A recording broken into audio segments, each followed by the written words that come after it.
तेरे पास इतनी संपदा कहां से आती है? लक्ष्मी जी कहती हैं,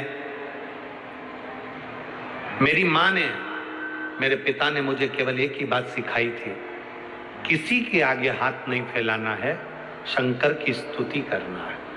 लक्ष्मी जी कहती हैं, जब मुझे जरूरत पड़ती है मैं कुबेर को साथ में लेकर पहुंचती हूं। बेलपत्री की ये बीच वाली पत्ती है शिव, माता लक्ष्मी और कुबेर उन दोनों के सामने हाथ पसार कर कुबेरेश्वर महादेव से मांग रहे हैं, भगवान शंकर से मांग रहे हैं। लक्ष्मी जी कहती हैं, वो शिव मुझे प्रदान करते हैं दोनों हाथों से और मैं वो लेकर आती हूं जनमानस के कल्याण के। जब हम शिव जी को बेलपत्र चढ़ाते हैं तो इस तरह से पकड़कर जब हम कामना कर कर चढ़ाते हैं, इन दोनों पत्ती को लक्ष्मी और कुबेर का स्मरण कर कर, कुबेरेश्वर बाबा का स्मरण कर कर जब हम शिव जी को समर्पित, हाँ थोड़ा सा ध्यान देंगे, बेलपत्री की जो डंडी होती है वो शिवलिंग पर जब चढ़ाई जाए तो जब हम दो पत्तियों को पकड़कर चढ़ाएंगे तो इस डंडी का मुख जहां अशोक सुंदरी की जगह है, जहां से पानी बहता है, इस डंडी का मुख उस ओर होना चाहिए, बस इतना जरूरी है। और डंडी का मुख उस ओर हो जहां पानी बहता है।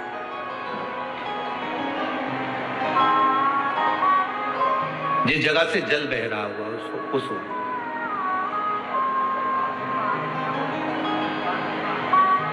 बीस 22 दिन प्रैक्टिकल करना। सियोर वाला महाराज कहीं झूठ तो नहीं बोल रहा है? पकड़ना चाहिए, अगर झूठ बोले तो तुरंत पकड़ लो। हे महाराज, अगला पत्र तुम ऐसे ही भेज देना, ओ महाराज झूठ बोले थे तो पकड़ना चाहिए। कहीं सियोर वाला महाराज ने झूठ तो नहीं कह दिया? बेलपत्र को कहां से पकड़ना है, किस स्थान से पकड़ना है, किस जगह से पकड़ना है और कैसे बाबा को समर्पित करना है, उसका भी वर्णन हमारे शास्त्रों में लिखा हुआ है, जिससे हमें फल की। देखो ये बेलपत्र, कई लोग कहते हैं ऐसा क्या होता है कि यहां से पकड़ोगे तो ये फल मिलेगा, यहां से पकड़ोगे तो ये फल मिलेगा, यहां से पकड़ोगे तो ये फल मिलेगा। हमारा कहना इतना सा है, जब बॉटल चढ़ाते समय यहां नस नहीं मिलती तो यहां देखते, नस यहां नहीं मिलती तो यहां देखते।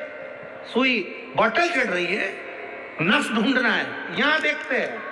फिर देखा कि यहां एक नस है, उसमें सुई चुभाई, बॉटल चालू करी, थोड़ी देर बाद ये नस फूलने लगी, हटा दिया, फिर इस हाथ में देखी गई, फिर पांव में देखी गई, अर्थात बॉटल चढ़ना। नस ढूंढो कि वो नस कौन सी है जहां पर हम पकड़कर बाबा को बेलपत्र चढ़ाएंगे तो हमारा भी जीवन का कल्याण हो जाए। वो नस पकड़ोगे।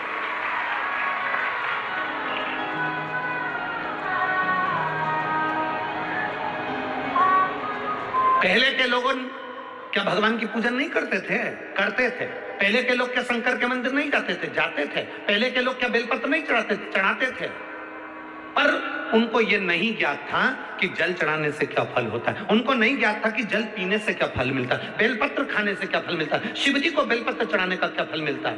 पहले पूजा का विधान इतना लंबा था कि लोग डरते थे, इतनी लंबी पूजन में हम कैसे बैठेंगे, क्या करेंगे, इतना सारा सामान कहां से लाएंगे, इतना सारा सामान कैसे लाएंगे, पैसा कितना खर्चा होगा। पर शिव महापुराण जब से आप सुन रहे हैं, पूजा का विधान सरल हो गया, सारी समस्या का हल एक लोटा जल हो गया। कोई ढोंग नहीं, कोई प्रपंच नहीं, कुछ मत लाओ, तुम तो दिल से बाबा के पास जाओ और पुकारो। उसके मिलने से ज्यादा जरूरी है उसको पुकारना। पुकारेंगे वो आएगा, निश्चित है। पुकारो। बच्चा खेल रहा है, मां उसको दूध नहीं पिलाएगी, बच्चे ने पुकारा, रोया, मां उसको दूध पिलाएगी। बच्चा खेल रहा है, मां उसको गोदी में नहीं उठाएगी, बच्चा रोया, पुकारा, मां उसको गोदी में उठाएगी। बच्चा शेयर मार्केट करी आया, डब्बा गोल करी आया, शेयर मार्केट में पैसा हरी आया, सबसे कहा, किसी ने नहीं सुना। बच्चा घर